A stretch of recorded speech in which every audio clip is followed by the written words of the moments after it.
Hey, salut Accès et tous ceux qui nous suivent en ligne, c'est Pasteur Simon.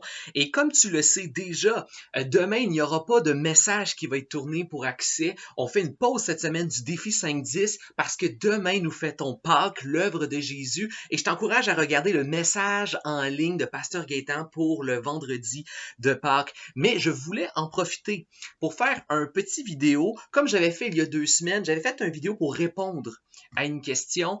Et la question à laquelle j'avais répondu, c'est comment prier le texte, comment prier les Écritures. Et là, j'ai une autre question qui dit que oui, je veux faire ma lecture, mon chapitre, oui, je veux prier mon chapitre, mais comment comprendre sa lecture? Alors, le vidéo aujourd'hui, c'est comment comprendre les passages de la Bible que tu lis. Normalement, lorsqu'on faisait le défi, tu aurais dû être rendu aujourd'hui, jeudi, au chapitre 24 du livre des Actes. Donc, admettons que tu as lu ton chapitre 24. Qu'est-ce que tu peux comprendre et prier de ce chapitre-là?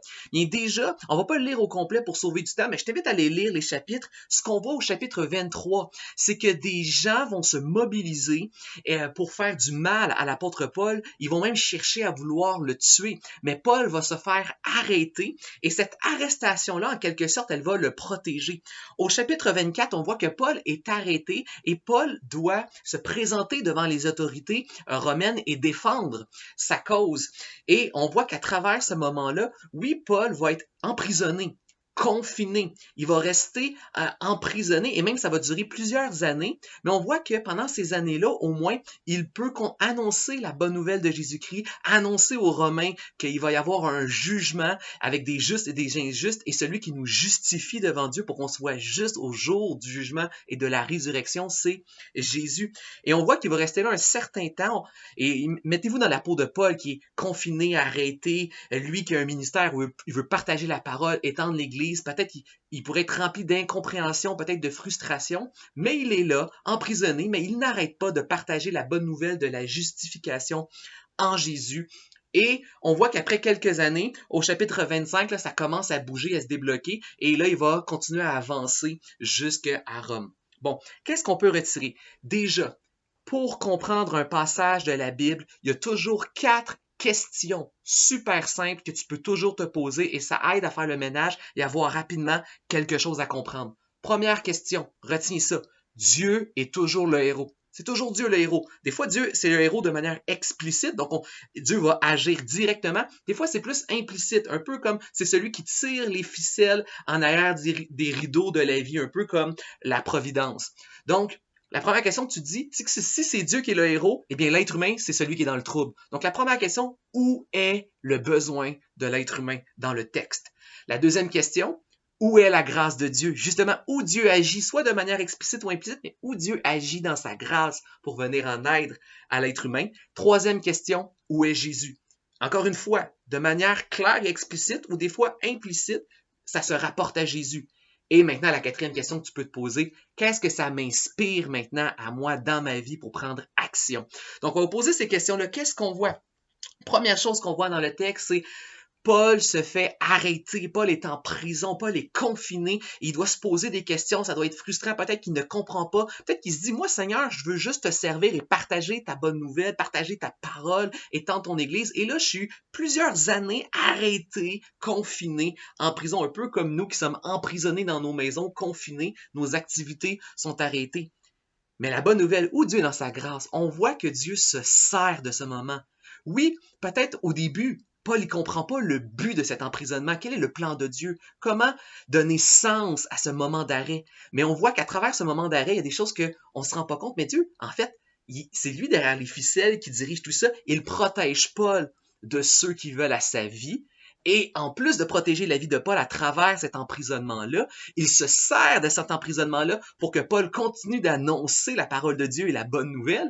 Et en plus, une fois que le temps va être passé, Dieu va se servir de cet emprisonnement-là pour l'amener, le faire voyager, cheminer jusqu'à Rome et étendre la bonne nouvelle partout jusqu'aux extrémités de la terre et jusqu'à la capitale de Rome. Donc, des fois, on ne comprend pas les événements qui arrivent dans nos vies, mais Dieu est avec nous dans ces événements-là et il peut s'en servir pour nous, pour protéger Paul et pour faire avancer sa bonne nouvelle. Où est Jésus? Eh bien, on voit Jésus dans le fait que Paul partage la bonne nouvelle de celui qui nous justifie devant Dieu. Donc, Paul Dieu a permis dans ce moment-là que Paul continue de partager cette bonne nouvelle qui concerne Jésus. Et qu'est-ce que ça devrait nous encourager à nous? Quatrième question, qu'est-ce que ça m'inspire à moi comme action? Mais premièrement, ce que ça me dit, c'est que déjà, je peux m'identifier. Comme Paul, je suis confiné, arrêté, emprisonné dans ma maison pendant plusieurs jours. Comme Paul, peut-être que je ne comprends pas le but de tout ça. Je ne sais pas comment donner sens à tout ça. Et des fois aussi, dans nos vies, on vit des situations souffrantes qui semblent être des prisons, peut-être pas des prisons physiques, mais on a toutes nos prisons à nous. Première chose qu'on peut se dire comme Paul, OK, peut-être que je vis des prisons, mais je veux vivre cette prison avec Dieu parce que dans sa grâce, c'est Dieu qui fait une différence. Donc, dans ce confinement-là, dans cet emprisonnement-là, je veux inviter Dieu à être dans cet emprisonnement-là. Et ma première question, c'est comment inviter Dieu dans notre confinement? Tu peux inviter Dieu en faisant le défi 5-10, en lisant le livre des Actes, en poursuivant les enseignements les vendredis. Tu peux vivre et inviter Dieu en ayant des bons moments de communion avec lui. Je te défie à écouter les messages en direct le dimanche matin, de vivre un moment, un culte familial avec toute ta famille devant la télé, à louer, prier, écouter le message. Je t'invite vendredi, demain, à écouter le message spécial de Pâques. Donc ça, c'est une manière où on peut inviter Dieu dans notre confinement. Deuxième question qu'on peut se dire, c'est je veux inviter Dieu dans mon confinement, mais comment Dieu peut même rendre ce confinement-là utile? Comment Dieu peut se servir de ce confinement-là? Dieu peut se servir de ce confinement-là dans ta vie si tu l'utilises pour maintenant aller encourager d'autres. Tu peux appeler tes grands-parents, peut-être qui sont seuls, et parler avec eux, passer du bon temps à les encourager. Tu peux écrire à un de tes amis qui ne connaît pas Dieu, qui ne connaît pas sa parole, pour l'encourager lui aussi. Et comme Paul, troisièmement, tu peux toi aussi, même si nous, on est arrêtés chez nous, tu peux contribuer, même arrêter, emprisonné comme Paul, à faire avancer la parole de Dieu et à annoncer la bonne nouvelle de Jésus-Christ. Tu peux le faire en partageant à des amis autour de toi la page de Accès, en partageant les vidéos et la chaîne YouTube ou le compte Instagram de Accès. Partager les vidéos et le message de la bonne nouvelle de Jésus-Christ. Donc, on peut inviter Dieu dans notre confinement.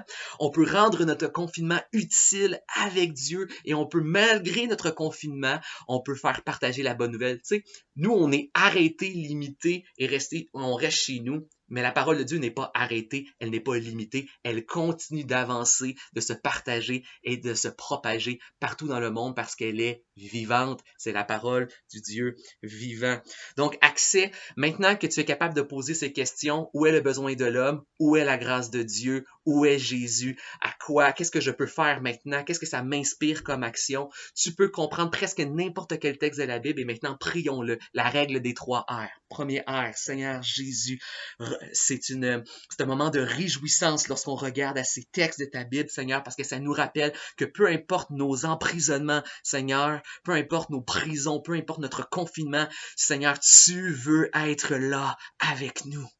Deuxième R, repentance. Dieu, pardonne-nous. Trop souvent, on t'exclut. Trop souvent, Seigneur, pardonne-nous de t'oublier, de ne pas t'inclure, Seigneur, dans ces moments de nos vies. Et Seigneur, troisième R, requête. Nous te prions, Seigneur. Nous voulons t'inviter dans notre confinement. On veut vivre des moments avec toi. On te prie, rends ce temps d'arrêt utile dans notre vie. Sers-toi de nous pour encourager et sers-toi de nous pour propager, Seigneur, ta parole, ton message et la bonne nouvelle de ton Fils Jésus. Accès et tous ceux qui nous écoutent, je vous souhaite une bonne fin de journée et un joyeux vendredi de Pâques et je l'espère en famille.